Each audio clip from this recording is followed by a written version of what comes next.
कई बार माँ बाप चाहते हैं कि बेटा नौकरी करे, और बेटा चाहता है कि मैं व्यापार करूं, बेटा चाहता मैं बिजनेस करूं, पर माँ बाप दबाव देते हैं नहीं तो बिजनेस करेगा नुकसान हो सकता, नौकरी कर। अब यहाँ पे यदि बेटा माँ बाप की बात नहीं मानता तो माँ बाप नाराज, और यदि मान जाता है तो बच्चे का भविष्य खतरे में चला जाएगा। नौकरी करके कितना पाएगा, बिजनेस करके बहुत आगे जा सकता था। तो यहाँ पे आपको जो आपके लिए बेहतर है वही करो, पर माँ बाप को पलट के कोई जवाब मत दो, हाँ हाँ करते रहो, ठीक है। बात समझ में आ रही है कि नहीं?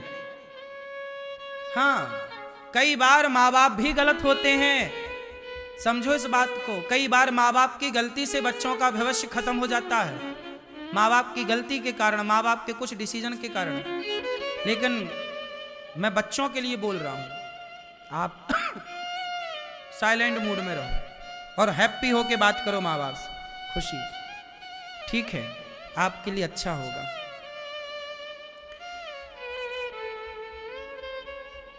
ये दास अनिरुद्ध तो देखो, सुबह से शाम तक हम तो बुजुर्गों के बीच में ही रहते हैं, माँओं के बीच में, माताएं रहती हैं, बूढ़े पिता भी आते हैं, बहुत जल्दी बूढ़े पिताओं के लिए भी यहाँ व्यवस्था कर रहे हैं। एक बूढ़ा आ गए, अभी कुछ दिन पहले बुजुर्ग आ गए, बोले हमारी पत्नी ने निकाल दिया।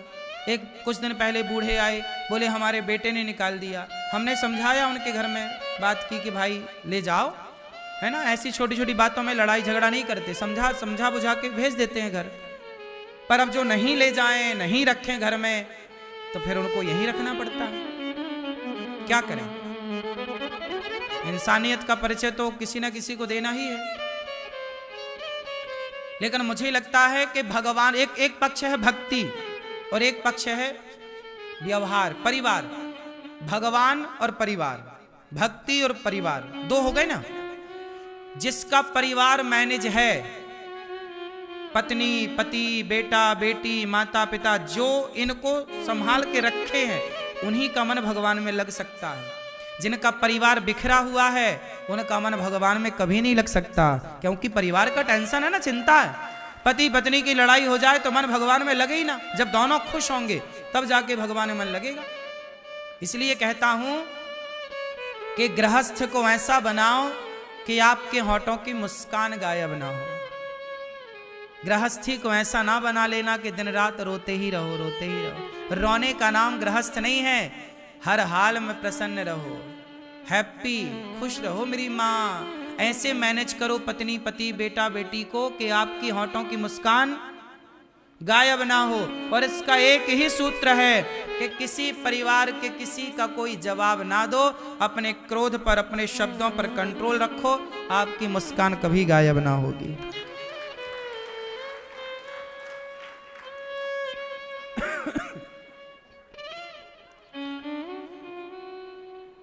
अश्वत्थामा,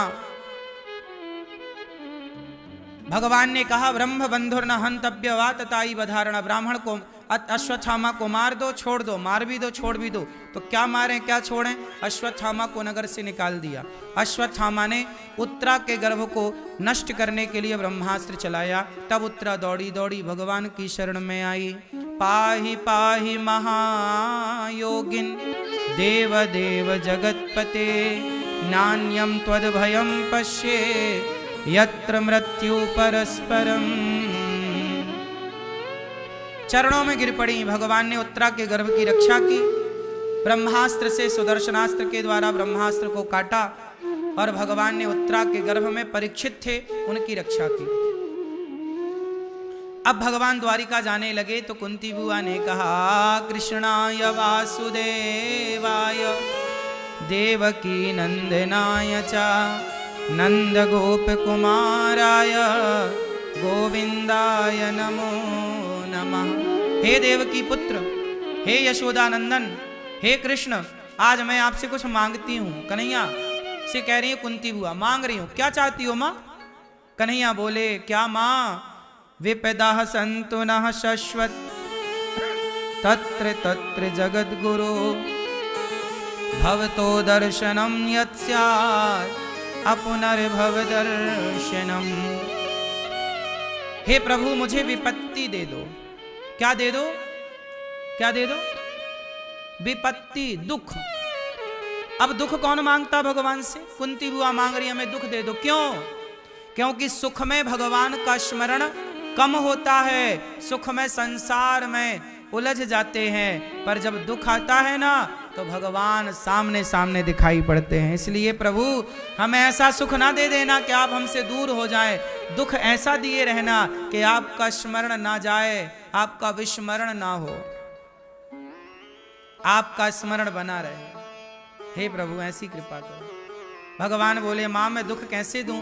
भगवान किसी को दुख नहीं देते। अच्छा बताओ भगवान दुख देते हैं? राम न मारे काहू को पापी नहीं आराम, आप से मर जाते हैं कर कर खोटे काम। राम न मारे काहू को पापी नहीं आराम, आप से मर जाते हैं कर कर खोटे काम। हे प्रभु हम पर ऐसी कृपा कीजिए कि हम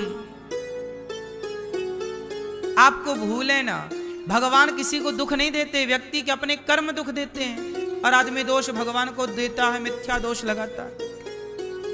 भगवान ने कुंती बुआ को अपने आप को दे दिया।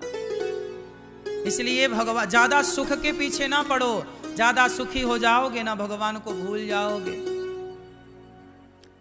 वृंदावन आते रहो, थोड़ा दुख होगा तकलीफ होगी तो बिहारी जी के सामने आओगे, सुखी हो जाओगे तो बिहारी जी छूट जाएंगे। बोलो हाँ। हे प्रभु ऐसी कृपा करो कि आपका धाम ना छूटे और आपका नाम ना छूटे। मैं आपसे ये कहना चाहता हूं कि बिहारी जी के द्वार पे आए हो ना, ऐसा कह के जाना कि हे बिहारी जी हम जिस महीने मरें उस महीने भी आपका दर्शन करने आए।